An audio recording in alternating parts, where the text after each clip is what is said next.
La violencia es un problema social complejo que tiene grandes repercusiones en la sociedad. Es un fenómeno que ha crecido en las últimas décadas y que ha generado efectos negativos en el aspecto social, la salud y la economía. La criminalidad ha sido materia de preocupación primordial durante las últimas décadas en Puerto Rico. En esta escena hay 2 personas muertas. Uno de ellos, que era el dueño del punto de droga. Durante los últimos años, este problema se ha incrementado. En el año 2004, hubo 15 masacres y para el año 2010 se registraron 10. En términos de ocurrencia, 27.2% por cada 100.000 habitantes en Puerto Rico. Según la cifra proyectada, al cierre de este año 2012, habrá 1.013 asesinatos. Con esta masacre ascienden a 1.000 las muertes violentas en el incidente murieron 2 jóvenes de 25 y 30 años, según lo más... O'Neill Irizarry Mendoza murió poco después mientras recibía atención médica. La matanza de 3 individuos vinculados al narcotráfico se dio a plena luz del día en la mañana. Una mujer fue asesinada en el municipio de Arecibo. La ciudadanía vive temerosa ante el crimen y todas las encuestas de opinión pública revelan que es el problema social de mayor preocupación. La lucha por el control de los puntos de droga ha desatado una espiral de violencia que se manifiesta todos los días en forma de asesinatos violentos. Que debido a la falta de droga que hay, debido a las intervenciones que hemos hecho, que ellos iban a salir en cacería a matarse uno a los otros.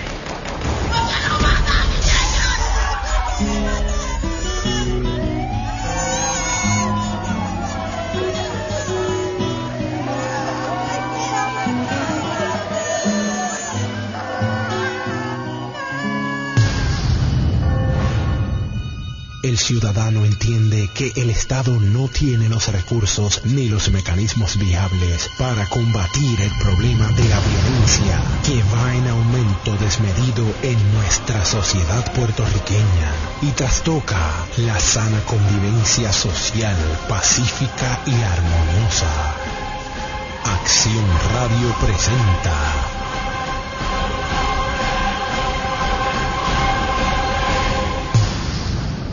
Escena Criminal. Comienza Escena Criminal, este programa que está bajo la dirección de Carlos Santiago para Acción Radio. En los controles Liliana Cartagena, les habla Ángel Irizarry. Este programa le presenta a los amigos oyentes todos los asuntos que tienen que ver, que están relacionados con el aspecto criminal en Puerto Rico, tanto los diferentes casos que han estado en la palestra pública, los casos más sonados, también los comentarios y reacciones a estos casos, los juicios que se han llevado de algunos de estos casos que ya se encuentran en la etapa judicial, y sobre todo las diferentes investigaciones y puntos de vista de los diferentes expertos de la materia.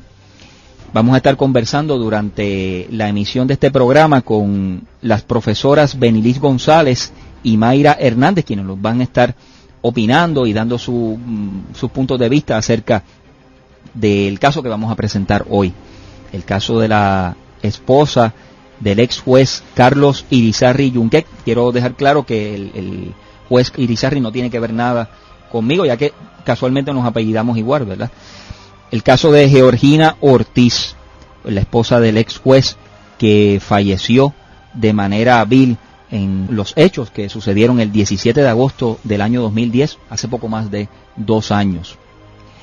El hijo de la occisa, José Palau Ortiz, en entrevistas recientemente sostuvo que la escena de este caso no se preservó de manera adecuada. La señora Aida de los Santos Pineda, que es la mucama dominicana que fue acusada por el asesinato en ausencia, violación a la ley de armas y alterar evidencia. De hecho, le impusieron 1.2 millones en cuanto a la fianza se refiere. La denuncia estableció que en común y mutuo acuerdo con otra persona pero se le radicaron solamente cargos a la señora Santos Pineda. Esto lo establece el hijo de la occisa, José Palau Ortiz. La señora Georgina Ortiz estaba por separarse de su esposo, el ex juez del Tribunal Supremo Carlos Irizarry Yunque. Una de las hipótesis es que ella sabía lo que ocurrió en ese lugar, en ese día, el 17 de agosto de 2010, y ayudó a alterar la escena. El cuchillo que se encontró estaba limpio. En el pasillo, hacia los cuartos, había sangre. Hacia los dormitorios, en la entrada, en el techo, en la cocina y en las paredes. Había sangre en todos esos lugares. Había 3 sets de huellas dactilares en la escena del crimen. Las de la señora Georgina Ortiz, las de la mucama, Aida de los Santos, y las del ex juez Irizarry Yunque. El hijo de la occisa, José Palau Ortiz, sostuvo que la escena no se preservó de manera adecuada. Según se alega, se teme que haya desaparecido una pieza de evidencia clave. En relación al día de los hechos, dijo que un vecino, un niño de unos 13 años, brincó por encima del cuerpo. Hasta el señor a cargo del edificio se estaba tomando una soda en la butaca mientras observaba el cuerpo. El ex juez se cambió de ropa y las piezas que vestía al momento en que supuestamente se encontró con el cadáver de su esposa estaban manchadas de sangre y nunca fueron ocupadas para llevar a cabo los diferentes análisis de rigor. El 19 de enero del año 2011, la mucama dominicana Aida de los Santos salió de la isla de manera voluntaria. Hay muchas preguntas que tiene este caso. ¿Qué fue lo que sucedió? ¿Cómo se manejó la evidencia? ¿Si se acusó a la persona que cometió los hechos? Hay muchas preguntas. De hecho, este caso no tuvo una aceleración, si lo podemos decir así, hasta hace muy poco. De hecho, ya hasta algunos de los medios de prensa ya habían olvidado. Muchos de nosotros nos habíamos olvidado de ese caso. Y ya pues se ve que algo se está haciendo en cuanto a la muerte de Georgina Ortiz. Tenemos en línea telefónica a la profesora Benilis González, que nos va a estar comentando y analizando sobre este caso. Profesora, buenas tardes. ¿Cómo estás, Ángel? Un placer conversar contigo para Acción Radio. Estoy un poquito indispuesta de salud, por eso hoy no estoy en la emisora, pero vamos a estar reaccionando. Profesora, gracias por estar con nosotros y aprovecho para decirle que se recupere. Gracias, Ángel. Bueno, mira, en relación a este caso que tú acabas de narrar, ¿verdad? Sí. Los hechos que ocupan el caso de la señora Georgina Ortiz, yo creo que este caso tiene las mismas características de todos los casos de opinión pública que han trascendido a través de los medios. El caso del niño Lorenzo, el caso de Carmen Paredes y este caso en particular. ¿Cuáles son esas características? Pues que son todos de opinión pública. ¿Y qué otras características también tienen? Que obviamente han habido una serie de señalamientos en torno al manejo de la escena criminal. Lo que pone de manifiesto realmente la situación difícil para el Estado de poder radicar cargos criminales.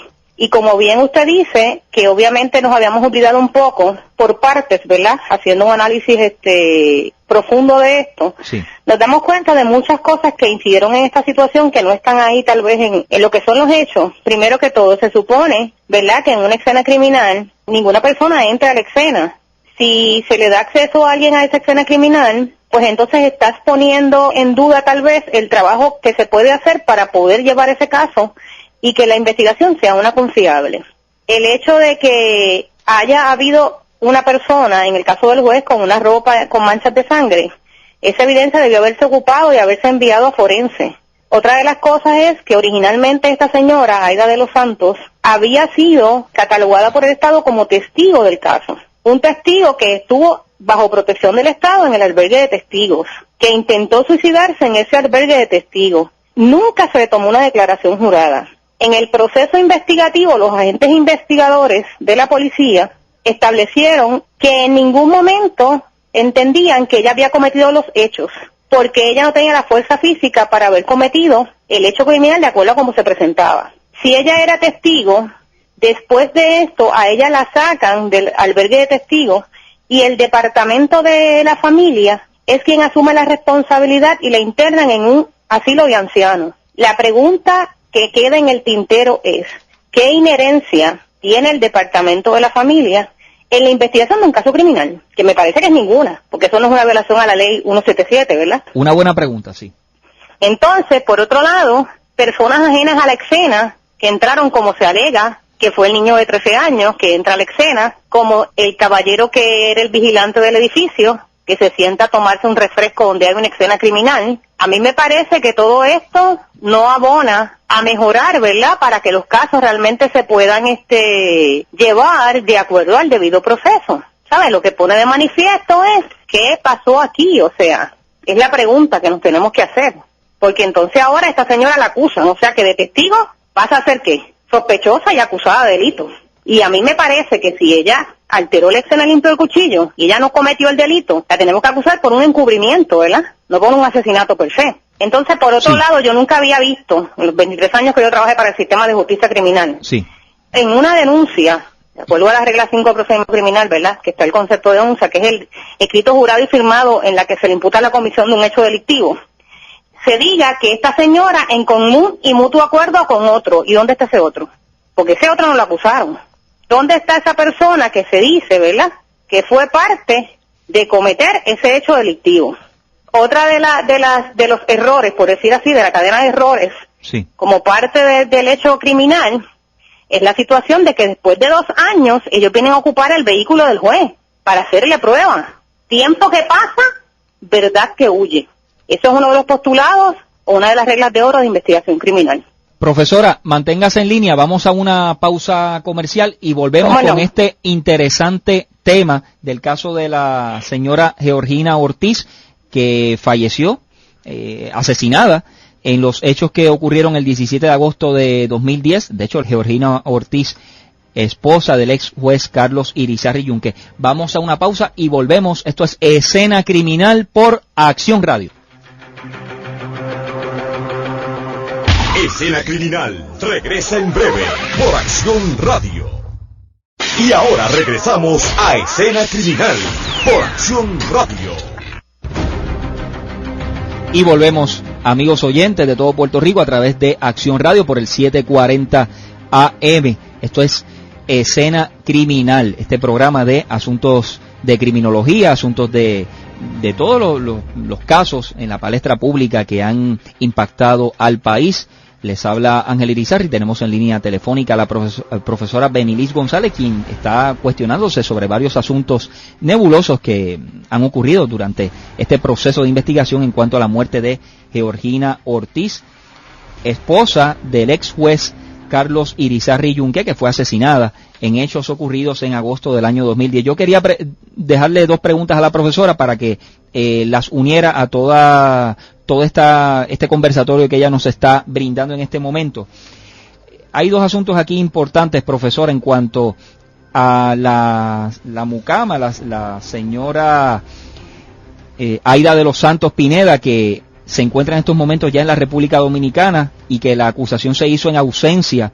Este proceso de que ella pueda ser extraditada a Puerto Rico, si eso se puede hacer o no, para que usted nos lo aclare.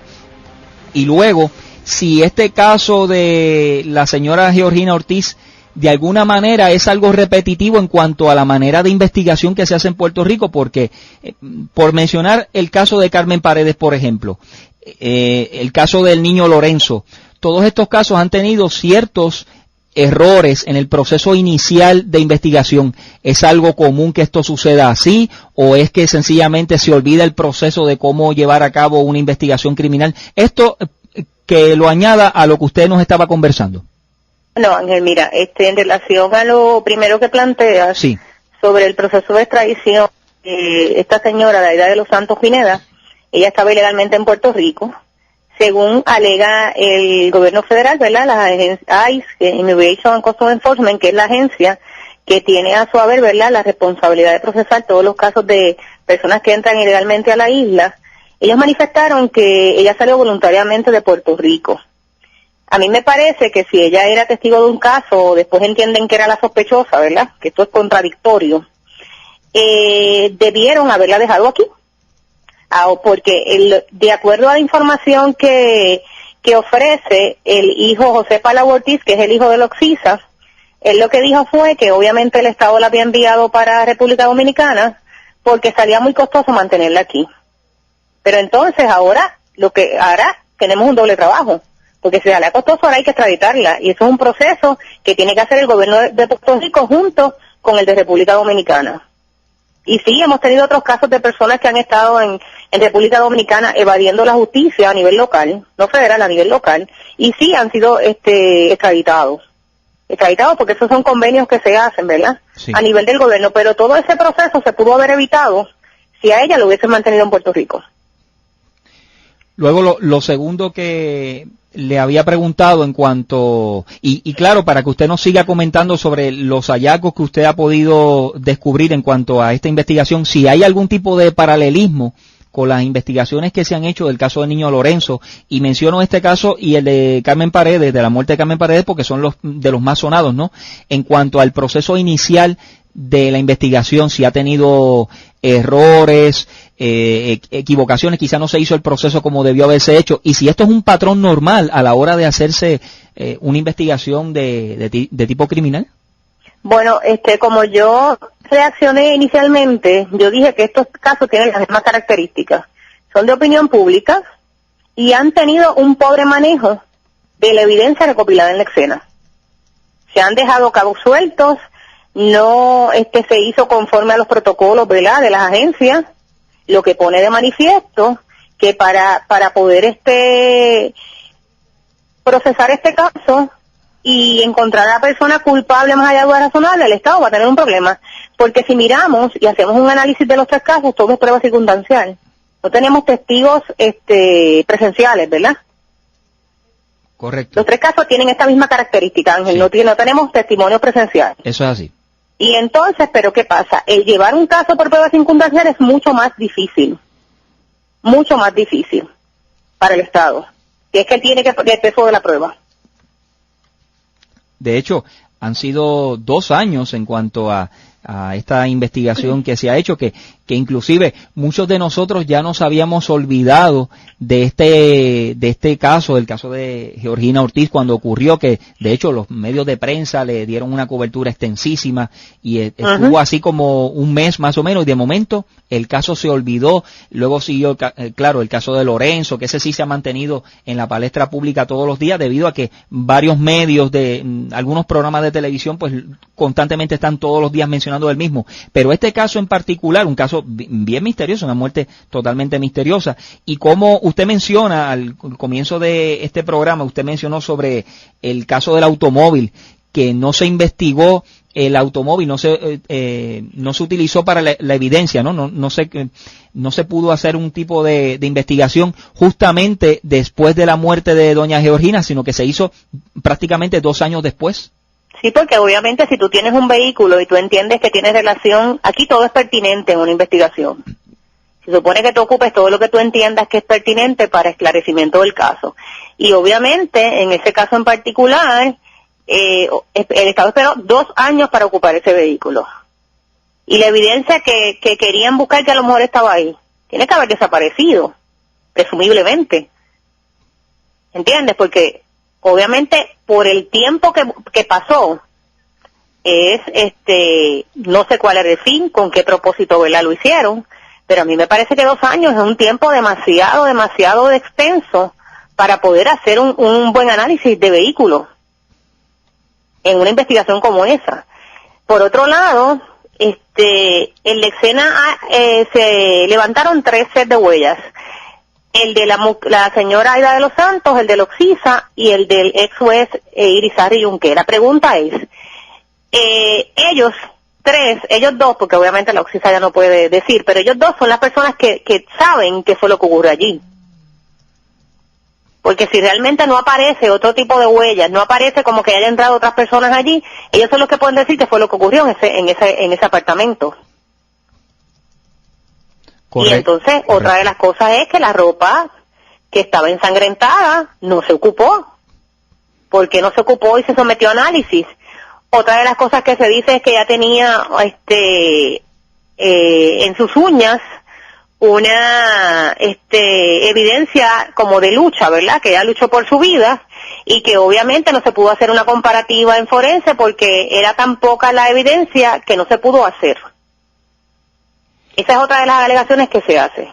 Pero a mí me parece que esto fue consistentemente una cadena de errores.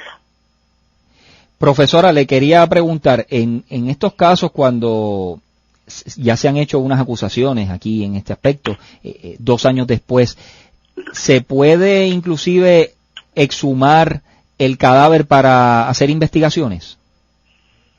Sí, eso le correspondería, ¿verdad? Pero eso lo determina el fiscal, eso hay que solicitar una orden al juez. Y para propósitos de investigación en otras ocasiones se ha hecho, ¿verdad? Se ha hecho, eso no es en contra de la ley, hay que seguir un procedimiento establecido, ¿verdad? De solicitar una orden, pero la orden quien la solicita es el fiscal y el juez es quien la autoriza. Habría que ver si realmente a través de eso se puede obtener otra evidencia adicional. Pero si ya se hizo una autopsia, y a mí me parece que, ¿verdad?, los patólogos del Instituto de Ciencias Forenses son unos profesionales haciendo su trabajo. En relación a las autopsias, que me parece que no sería meritorio en este momento, pues, el hacer esto, el exhumar ese cadáver. Yo creo que lo que hay que ir es a revisar toda la evidencia del caso, aunque esté a nivel de se supone que la próxima vista es la vista de regla 6, ya se le determinó causa probable para arresto, ¿verdad? Y entonces llevarla para validar la orden de arresto ante un magistrado y continuar el procedimiento, ¿verdad?, que siguen los casos graves criminales. Pero a mí me parece que todo esto dicta mucho. Yo no quisiera pensar que esto es una norma en los casos de opinión pública, que se cometen esta cadena de errores, tal vez adrede. No sé si es porque a lo mejor es adrede, a lo mejor es que realmente se cometen esos errores inconscientemente. O sea, pero yo tengo la esperanza de que realmente pues podamos mejorar esos procesos investigativos con el fin de que se haga justicia, porque las víctimas quieren justicia. De hecho, y sus familiares. Sí. De hecho, profesora, hay esta frase que usted mencionó, que nos quedamos aquí escuchándola y analizándola, inclusive en la pausa comercial hablamos sobre ella. Tiempo que pasa, verdad que huye. Va directo al grano en este aspecto que usted menciona de la investigación de Georgina Ortiz y también de los casos del niño Lorenzo y de Carmen Paredes. O sea, una frase que explica realmente de que así siga avanzando el tiempo y no se logre unas acusaciones, no se investigue de manera correcta, toda esa evidencia se disemina, se pierde, intencionalmente o no. Todo ese proceso, pues ciertamente este refrán atina en este caso y en los casos anteriores que hemos discutido. Sí, lo que pasa es que eso es uno de los postulados de la investigación criminal. Tiempo que pasa, verdad que huye, objeto levantado jamás vuelve a su posición original. Son postulados o reglas de oro que tienes que tener presente en una escena criminal. Que tienes que trabajar esa escena pensando, ¿verdad?, en esos postulados, porque son las reglas que te dan la normativa para tú poder hacer una investigación conforme a los protocolos de las agencias y conforme al debido proceso de ley, para poder llevar ese caso y procesarlo más allá de dudas razonables. Pero ciertamente, Ángel, es preocupante. Es preocupante que ocurran estas cosas y volvemos a lo mismo que dijo ahorita. Todo es característico de los mismos casos de opinión pública. Todos tienen esas mismas características. Se ha puesto en tela de juicio el trabajo del procesamiento de la investigación y la escena criminal. Profesora, vamos a seguir con usted en línea telefónica y también con la profesora Mayra Hernández. Vamos a una pausa comercial para los titulares. Ya está Félix Yunyun Echevarría listo para darnos los titulares y volvemos. Esto es Escena Criminal por Acción Radio. Escena Criminal regresa en breve por Acción Radio. Y ahora regresamos a Escena Criminal por Acción Radio. Y continuamos en Escena Criminal por Acción Radio. Les habla Ángel Irizarry bajo la dirección de Carlos Santiago y la directora técnica Liliana Cartagena. Estamos comentando y conversando con la profesora Benilí González sobre el caso de la muerte de Georgina Ortiz, quien era esposa del ex juez del Tribunal Supremo, Carlos Irizarry Yunque, quien falleció de manera vil. en hechos que sucedieron el 17 de agosto de 2010. Y quiero integrar a la conversación a la profesora Mayra Hernández. Buenas tardes, profesora. Buenas tardes, saludos. Estamos aquí conversando con la profesora Benilí González sobre... Se nos fue, pero ahora vamos a contactarla nuevamente para que pueda de esta manera participar de la conversación aquí con Benilí González y con todos los oyentes de Acción Radio que nos pueden contactar a través de las redes sociales, que estamos en Acción Radio y también bajo Escena Criminal. Nos pueden buscar así en Twitter y hacernos las preguntas. También luego nos pueden hacer sus llamadas a través del 798-1740. Ahora sí tenemos a la profesora Mayra Hernández. Saludos a todos. Saludos a la profesora González.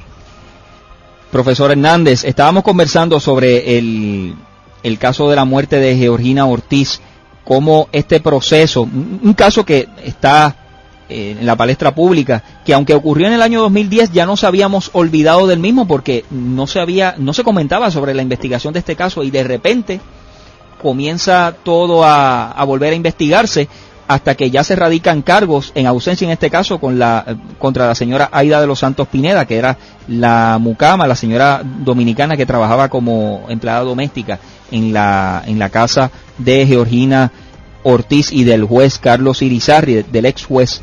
Y estábamos conversando con la profesora González en cuanto a los diferentes elementos en esta investigación que no están claros, como por ejemplo la evidencia que no se ocupó de manera adecuada, que no se preservó inclusive el lugar de la escena, que inclusive hubo personas que de alguna manera entraron en la escena de los hechos. Por ejemplo, se habla de un niño de 13 años que brincó por encima del cuerpo de la oxisa. El caso del señor que está a cargo del edificio, de la seguridad del edificio, el mantenimiento, que estaba inclusive tomando una soda en uno de los asientos de la habitación mientras observaba el cuerpo de la oxisa. O sea, este proceso de la investigación, le comentaba a la profesora González que hay un patrón con los casos que han estado en la palestra pública, como el caso de la muerte de Carmen Paredes, el caso del niño Lorenzo y en otros casos. ¿Qué opinión le merece todo esto? Bueno, pues eso precisamente, como venía escuchando a la profesora González, me parece que uno de los axiomas, como decía Benilí González, es tiempo que pasa, verdad que huye. Muchas personas piensan que hay crímenes perfectos. No hay crímenes perfectos, es que hay malas investigaciones. Y tengo que hacer énfasis nuevamente en que los casos se ganan o se pierden en la investigación. Precisamente aquí vamos a ver problemas posteriormente en el procesamiento y lograr la convicción precisamente de esta persona. ¿Por qué? Porque toda la forma en que se ha trabajado y se ha manejado esta investigación ya desde el saque trae unos problemas y trae unos cuestionamientos de los cuales la defensa se puede agarrar para sembrar la duda razonable en el proceso. Y esas cosas que nosotros tenemos que ver. Esto me lleva a pensar precisamente a lo que estaba esta mañana escuchando al señor superintendente de la policía, hablando de que los acuerdos de colaboración interagenciales ponen a los fiscales a dirigir precisamente a la policía en cuanto a todo lo que tiene que ver con el aspecto de la investigación de escena, y que él está en total desacuerdo, que él entiende que debe ser la policía quien maneje toda la parte de investigación. Pues mira, en cuanto a eso precisamente, ni ese protocolo ha funcionado, pero también hay que preguntarse, señor superintendente, ¿qué protocolo está proponiendo? ¿Cuántas reuniones ha tenido para lograr un protocolo interagencial que sea efectivo en la investigación de estos casos en el tiempo que ha estado a cargo de la policía en estos momentos? ¿Cuántos readiestramientos se han ofrecido desde que está el señor superintendente a cargo de la policía en el área de investigación? ¿Cómo se han incentivado las áreas de investigación a nivel de andamiaje estructural de la gente que está dirigiendo estas áreas de investigación? O sea, nosotros tenemos que empezarnos a cuestionar si realmente la policía, volvemos a lo mismo, sí, tiene el mecanismo para lograr tener a cargo la totalidad de la investigación. Lo otro es que no podemos sacar a los fiscales del área de investigación, como pretende el señor superintendente, en tener autoridad sobre la investigación, porque los fiscales van a velar precisamente por cómo se obtiene esa evidencia, porque quien va a presentar la evidencia no es el policía, quien presenta la evidencia legalmente es el Ministerio Público. Así que el Ministerio Público, desde el momento de la investigación, tiene que empezar a velar por la pureza de los procedimientos, por el debido proceso de ley, por la manera en que se está obteniendo la evidencia dentro de esa escena particularmente. Así que aquí estamos viendo constantemente deficiencias en los procesos de investigación. Y más aún nos tenemos que preguntar, ¿qué pasa con los que no son casos notorios? ¿Qué pasa con aquellos que la prensa no le puede dar el seguimiento o la prensa no interesa darle el seguimiento? Con aquellos que son muertos de carro a carro, pero están vinculados esos asesinatos al narcotráfico. ¿Se le da la misma atención a esas investigaciones que a investigaciones de gente que tiene un apellido, que tiene un nombre? ¿Qué pasa con los familiares de esos occisos? Como estaba relacionado eso a la venta de sustancias, ¿no merece la misma atención y la misma forma de investigación para el esclarecimiento? ¿Cuántos de esos casos se han esclarecido? Así que tenemos que ir mirando también, hay otros factores que están funcionando aquí a nivel social. ¿Cuáles son los casos que se les da mayor atención por la policía? Que aunque hayan pasado 2 años, como en este caso en particular, ahora hay que traerlos nuevamente, ¿verdad? Y hay que trabajarlos con mucha ligereza, con mucha rapidez, a 2 años después de haber ocurrido los hechos. Y eso pues tiene que preocuparnos. No sé qué le merece a Benilis ese comentario particularmente. ¿Qué opinión tienes? Bueno, mira, en relación a lo que plantea, saludos, profesora Hernández. Saludos. En relación a lo que usted plantea, obviamente el superintendente está hablando de un documento que fue firmado hace 10 o 12 años, cuando el superintendente de la policía es el ex fiscal federal Miguel Pereira. A mí me parece que tú atemperas los procedimientos y los métodos investigativos al momento histórico que vive el Puerto Rico de hoy. Correcto. De hace 10, 12 años atrás, las investigaciones eran diferentes. Eran los mismos casos, pero en términos de ocurrencia y características, pero día a día la criminalidad es más retante a los funcionarios que tienen a su vez la responsabilidad, ¿verdad?, de trabajar las escenas. En relación a esto, a mí me parece que es necesario y apremiante que se revise y se atempere ese documento a la realidad que vive el Puerto Rico de hoy, a nuestra realidad social, política y económica. Y que obviamente las agencias trabajen de manera integrada, porque no me parece que sea la solución el sacar a un fiscal de una escena de un crimen, porque tan importante es el fiscal como el agente investigador y como el investigador de ciencia forense, el investigador forense. Y a mí me parece que eso no abona, esas dimes y diretes y la falta de ponernos de acuerdo a trabajar el problema del crimen no abona el clima de violencia que vive Puerto Rico. A mí me parece que es necesario y es apremiante que se revisen los protocolos de intervención para que las agencias trabajen de una manera, ¿verdad?, uniforme, para que entonces no se ponga de manifiesto la falta de efectividad y eficacia a la hora de investigar las escenas criminales. Y lo otro que yo entiendo que es una deficiencia que estamos viendo es quiénes son esos fiscales que están asignados a los casos.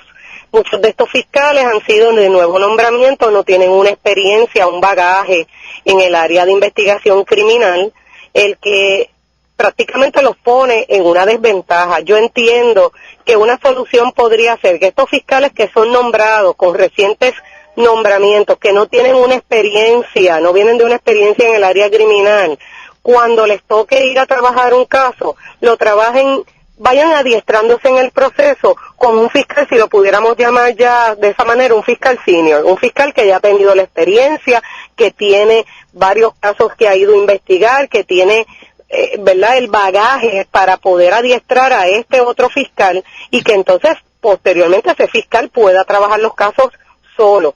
Otra deficiencia que tenemos, que muchas personas, ¿verdad?, no saben, es que el fiscal que va a trabajar la escena, quien trabaja la escena del delito, no necesariamente es el fiscal que continúa todo el proceso. Y eso también en ciertos casos nos pone en desventaja al momento de probar los hechos. Yo creo que también debe darse en un momento dado una continuidad, porque esa desfase puede provocar en cierta manera, ¿verdad?, que todo se hace por expediente y esos apuntes. Si un fiscal no realiza los apuntes correctamente, si no realiza sus anotaciones correctamente, no documenta correctamente desde el proceso de investigación y otro fiscal es el que toma esa evidencia, prácticamente pone en desventaja a ese otro fiscal que es el que lo va a presentar para efectos del procedimiento judicial. Así que aquí tiene que haber un adiestramiento en todas las esferas y readiestrar a los fiscales también en la parte de la investigación criminal. El que ellos tengan conocimiento legal no significa que tienen conocimiento de las técnicas de investigación que son aplicables a una escena criminal. De hecho, profesoras, hoy el licenciado Antonio Zagardía le hizo una advertencia al gobernador Luis Fortuño y le dijo que la percepción del pueblo es que las cosas, en este caso en el Departamento de Justicia, no se están haciendo bien.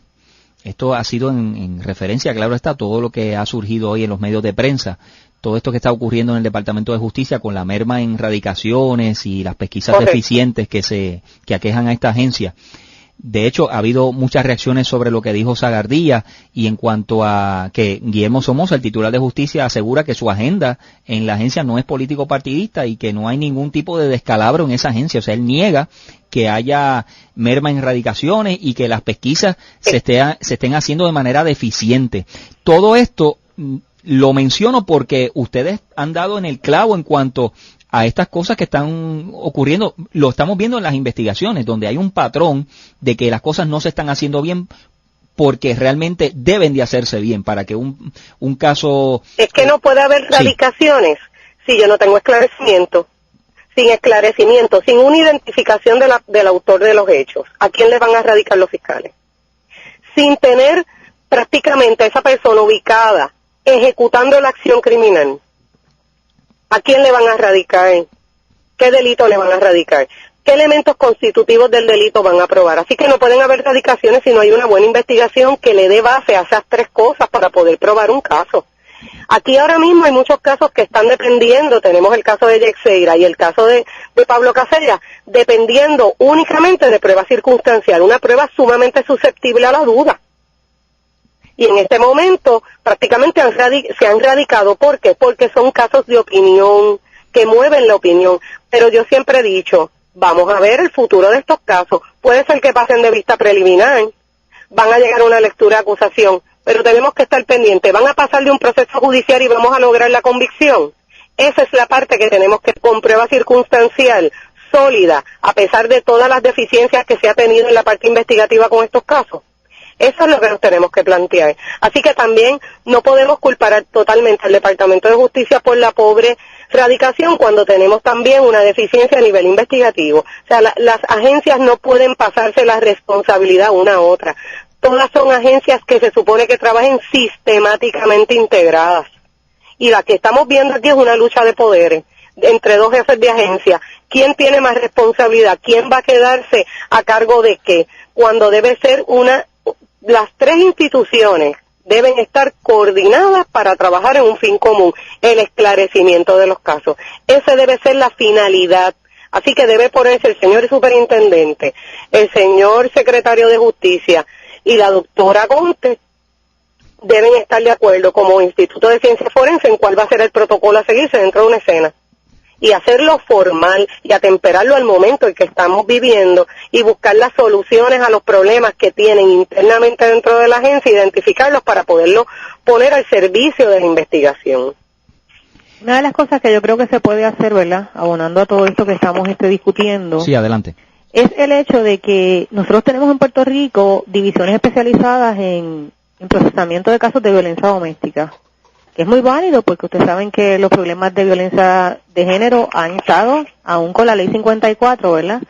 Eso ha ido en aumento significativo.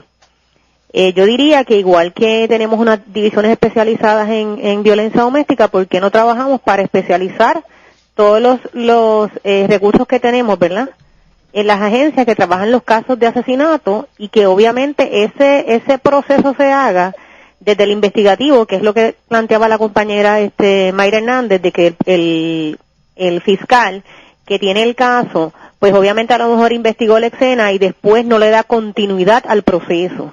Yo creo que aquí sería bien importante que el Estado pueda, a modo de sugerencia, ¿verdad?, pueda analizar y evaluar si realmente ese mismo fiscal que va a estar que estuvo en la escena, en el proceso investigativo, que lleve el caso hasta el proceso final de juicio. Porque entonces ese fiscal conoce de primera mano toda la evidencia que tiene, ¿verdad? Sabe lo que le falta para procesar ese caso. Y obviamente jueces también en salas especializadas, ¿verdad?, en casos de asesinato. Porque ocurre muchas veces que también los magistrados en Puerto Rico, yo soy de opinión que muchas veces se llevan casos de corrupción gubernamental y a veces los jueces no están muy claros, ¿verdad?, cuál es el proceso y cuál es la prueba que uno tiene. A veces quedan muchas cosas, muchas lagunas, ¿no? Y yo creo que eso abonaría mucho, ¿verdad?, o contribuiría a que mejoremos esos procesos, ¿verdad?, de los casos que se presentan ante los tribunales. De hecho, vamos a continuar con esta conversación interesantísima. Vamos a integrar la participación de los amigos oyentes que pueden llamar por el 798-1740. Vamos a una pausa y volvemos en esta última parte de Escena Criminal por Acción Radio. Escena Criminal regresa en breve por Acción Radio. Y ahora regresamos a Escena Criminal por Acción Radio. Y vamos a la última parte de Escena Criminal por Acción Radio en el 740. Estamos con las profesoras Benilis González y Mayra Hernández, que están en línea telefónica. Y yo le quería preguntar a ambas, ustedes que son profesoras, que enseñan a estudiantes que quieren algún día pues ser criminólogos y estudiar justicia criminal para desarrollarse aquí en Puerto Rico, ¿cómo los estudiantes ven todos estos procesos investigativos que se están dando con toda esta cadena de errores, equivocaciones, y cómo se les enseña una cosa en la universidad, la parte teórica, donde inclusive hacen algún tipo de práctica, y luego cuando van al field, van al campo, u observan lo que está ocurriendo en los diferentes casos, porque estoy seguro que estos casos se comentan en los cursos, y observan que hay tanta cantidad de errores que yo estoy seguro que hasta ellos, los mismos estudiantes dicen, pero ¿cómo es posible que se les haya podido pasar esto a los agentes investigadores? Me gustaría que me conversaran sobre esta pregunta. Bueno, pues a mí me parece que el mejor ejemplo te puedo decir, a veces tenemos personas, ¿verdad?, dentro de nuestro salón de clase que a medida que van tomando el conocimiento de cuáles deben ser las técnicas adecuadas para manejar una escena criminal y hacer la investigación, sí. Cuando nosotros vemos estas noticias, los estudiantes pues dicen, bueno, profesor, aquí no se siguió el debido proceso de ley, la obtención de la evidencia no fue la correcta, o nos cuestionan en muchas ocasiones qué pasó aquí, que no se siguió el protocolo que se debe seguir, de que no debe entrar nadie externo a una escena, por ejemplo, que no sea alguien que esté dentro del proceso de investigación. Y precisamente una de las cosas que nos llama la atención, estuve escuchando ayer por la mañana que se le escribió una carta a la directora del Instituto de Ciencia Forense, precisamente por una investigadora forense que en un momento dado se queja de la presencia del juez Casellas en la escena. Y yo me pregunto qué acciones se tomaron en ese sentido, y posiblemente esa empleada que estaba llevando a cabo su investigación dentro de un protocolo, del conocimiento que obtuvo tal vez a través de un adiestramiento, a través de su preparación académica en el área de investigación, posiblemente cuando ella llega allí dice, otra persona viene por encima, da una orden que es totalmente contradictorio a lo que ella tiene en teoría, tiene en conocimiento, y debe ser lo que es correctamente aplicado para preservar la pureza de un proceso investigativo. Así que entonces en la práctica también vemos como muchas veces los empleados quieren llevar a cabo el debido proceso en una investigación, pero por órdenes de superiores o por otras personas dentro del trabajo de la escena, quedan relegados. y quedan ciertamente desautorizados en un momento dado e invalidados de estar llevando los procedimientos como es correctamente. Así que eso es lo que nosotros también tenemos que ver, que a veces no es el empleado, y eso es algo que nosotros le enfatizamos a nuestros estudiantes. A veces no eres tú, es que el mismo sistema, otras personas por encima quieren venir, ¿verdad?, por el pobre conocimiento que tienen, a intervenir dentro de la escena y a poner en riesgo el trabajo de una escena. ¿Y qué es lo que el estudiante debería hacer? Y en muchas ocasiones la parte ética es muy importante. Y yo le digo siempre a mis estudiantes, y es algo que enfatizo, cuando usted vea cosas que son incorrectas, usted las tiene que documentar, usted las tiene que perpetuar para que esas cosas, ¿verdad?, dentro del proceso usted libera su responsabilidad. Y yo creo que lo que hizo esa empleada al escribir esa carta fue correcto, porque ella libera su responsabilidad profesional de que eso ella entiende que estaba incorrecto, y a pesar de que estaba incorrecto y tuvo que acatar una orden, pero lo dio a conocer. Y yo creo que esas son las cosas que nosotros tenemos que enfatizar también en el aspecto de educativo. Cuánta ética profesional y cómo tú te respetas profesionalmente al momento de hacer una investigación. Profesora. Abonando a lo que dice la profesora Mayra Hernández, ciertamente las instituciones educativas en Puerto Rico, los que somos profesores tenemos una responsabilidad no solamente con los estudiantes, sino una responsabilidad social.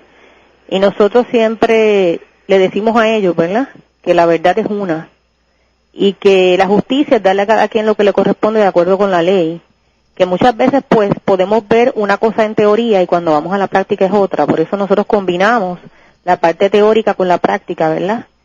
Y le enseñamos a los estudiantes a hacer unos análisis críticos objetivos, ¿verdad?, poniéndole pasión a lo que hacen, pero sin obviamente, ¿verdad?, desenfocarse.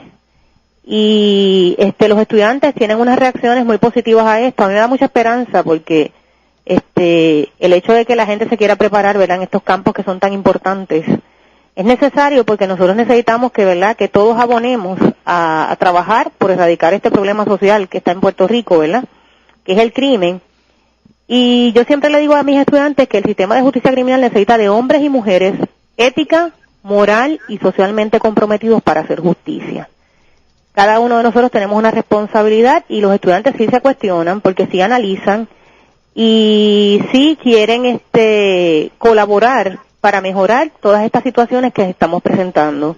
Y vuelvo y repito, a mí me da mucha esperanza, ¿verdad?, que muchas personas, que muchos estudiantes tengan el querer, la pasión, ¿verdad?, de querer hacer algo por Puerto Rico. Y eso a mí me llena de mucha satisfacción. Quiere decir entonces que el pueblo de Puerto Rico puede estar confiado de que esos estudiantes que se están preparando y que van a salir muy pronto a la calle a trabajar, a hacer esas investigaciones de los casos criminales que se están dando y que se van a seguir dando en Puerto Rico, porque esa es una realidad en el sistema de vida en que vivimos, de que el pueblo de Puerto Rico puede confiar en esos jóvenes estudiantes que se están preparando y que van a hacer unas investigaciones manteniendo esos dos elementos que usted menciona, profesora, justicia y ética. Correcto, eso es así, Ángel, y me da, como le digo, mucha esperanza porque realmente estamos tratando de hacer de bastarlos de conocimiento. También yo siempre he dicho que el conocimiento no te lo dan los diplomas. El conocimiento es algo que tú desarrollas como parte del proceso educativo, ¿verdad? Pero que está bien arraigado, lo que decía la profesora, los valores y los principios que el ser humano tiene, ¿verdad?, de una manera ética y profesional, y realmente el sistema necesita eso. Y pues hay buenos funcionarios públicos, ¿verdad?, pero en un momento dado nosotros vamos a salir, ¿verdad?, de esto que estamos ahora, y en un momento dado nosotros esperamos que esa gente que se ha preparado, ¿verdad?, que tiene todas esas características que hacen falta, vengan a ocupar estas posiciones. Y que haya vocación por el servicio, y que haya compromiso ciudadano. Que la gente no venga al sistema de justicia a trabajar por un salario, sino a trabajar por un pueblo, y que sean unos servidores públicos distinguidos por eso. Yo creo que el compromiso, más allá de un salario, y es lo que yo le enfatizo a mis estudiantes, debe ser el compromiso de que yo estoy aportando a la ciudadanía, y yo estoy aportando a Puerto Rico, yo estoy aportando a que se haga justicia. Y yo siempre digo a mis estudiantes, para que haya justicia en el ámbito legal tiene que haber justicia social primero, y tenemos que aprender a hacer justicia social para entonces tener un buen sistema de justicia legal.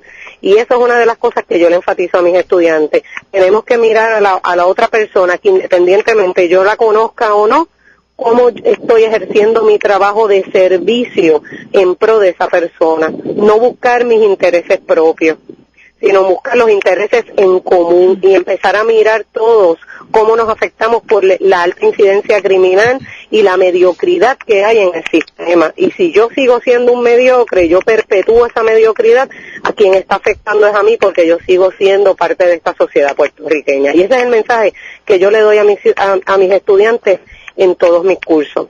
Usted no puede venir aquí a estudiar por un salario o por estar mejor económicamente. Usted tiene que venir por una vocación de servicio. Y ese debe ser el énfasis hacia donde tenemos que dirigir a nuestros estudiantes hoy en día.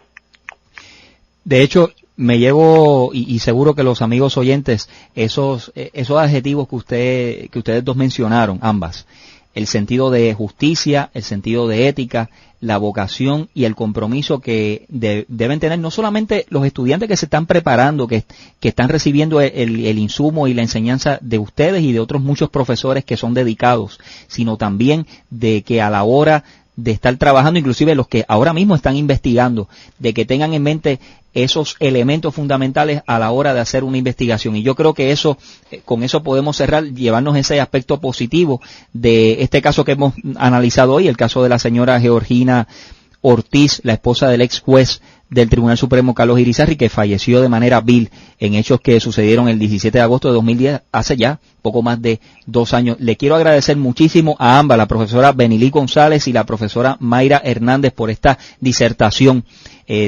Cómo nos han explicado todo este caso, las lagunas que tiene este caso, las incongruencias que hay, las interrogantes y esa esperanza que ustedes nos dan que ambas nos dan para que el pueblo tenga confianza en esos investigadores que tanto ustedes como otros profesores están preparando en las universidades. Estamos a sus órdenes. Gracias, Ángel, y quería añadir que para la próxima semana vamos a tener en el programa a Wanda Candelaria, que es la directora de la División de Investigadores Forenses de San Juan y Ponce, y vamos a estar hablando acerca del rol que tienen los investigadores forenses en la escena del crimen. Tema importantísimo por demás, y ya lo saben los amigos oyentes, no debemos de perder esa cita el próximo jueves a las 3 de la tarde en Escena Criminal por Acción Radio. Le agradezco a ambas su participación. Y será hasta la próxima. En los controles, Liliana Cartagena, bajo la producción de Carlos Santiago. Que les habla, Ángel Irizarry. Buenas tardes.